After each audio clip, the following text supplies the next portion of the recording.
Welcome to the new Lemurian. I'm Oribel Joy Divine. Today I'd like to share with you a past life that was shared by one of my Akashic Records participants, Yoko. In my class, I guide the participants to view many lifetimes, each with a different theme.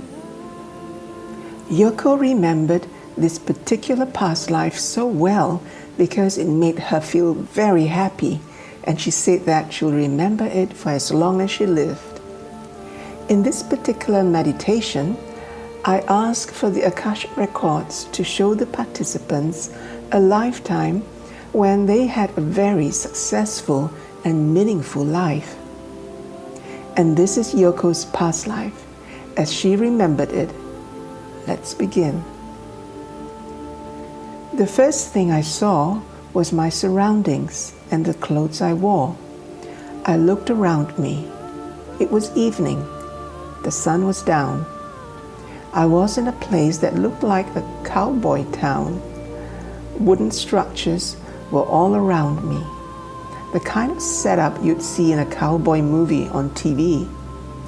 I was a female in my late 20s, and I was wearing black from head to toe.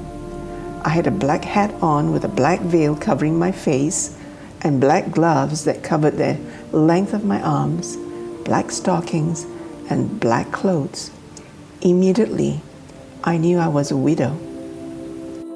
Then I heard Oribel giving instructions to see ourselves at home. Immediately, I found myself in a dining room. I think I was quite well off by the way the room was decorated. I was with 3 young children, a boy and 2 girls. The oldest was not more than 8 or 9 years old. We were preparing the table for dinner. The feeling I had was the children were all well-mannered, responsible, and we were a loving and caring family. When Oribel instructed us to see ourselves occupied with our hobby, I saw myself writing. Apparently, I loved to write. My most accomplished moment was having my book published and seeing people buying my books from the village bookstore. I saw myself there in the bookstore, looking on the entire scene. I felt so proud and very excited, as it was my first published book, and feeling so grateful and thrilled with the scene in front of me. And then I heard Oribel asking, "What is your happiest moment? What does it look like?" And then I saw myself carrying a baby in my arms.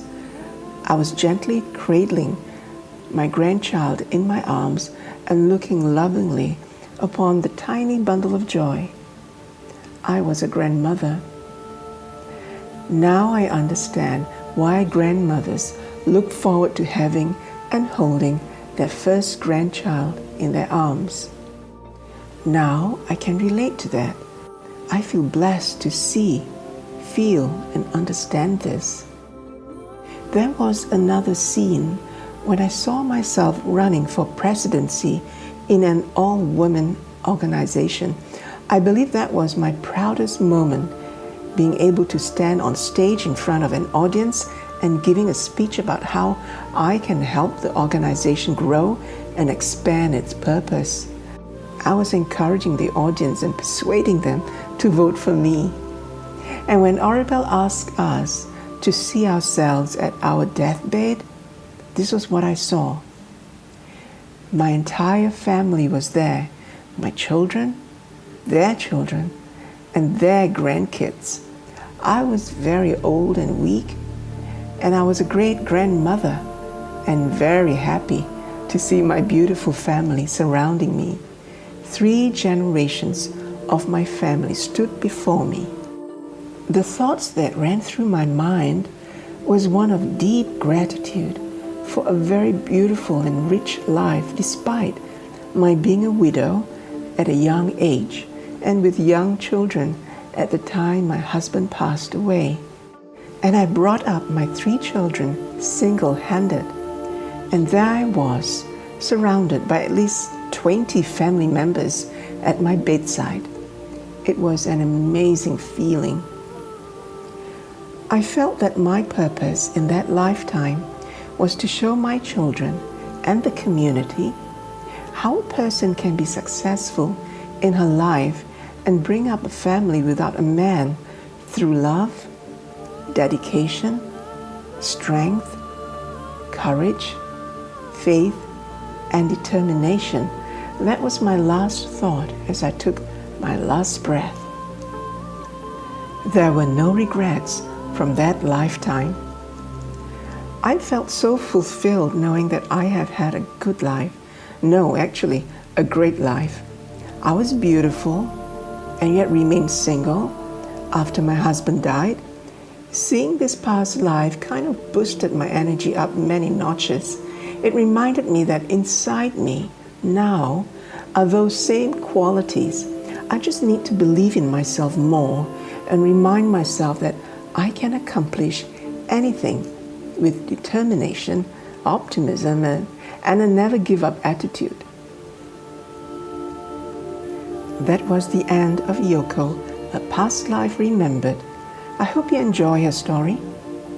What I enjoy most is when participants share snippets of their past lives with me after each session of guided meditation.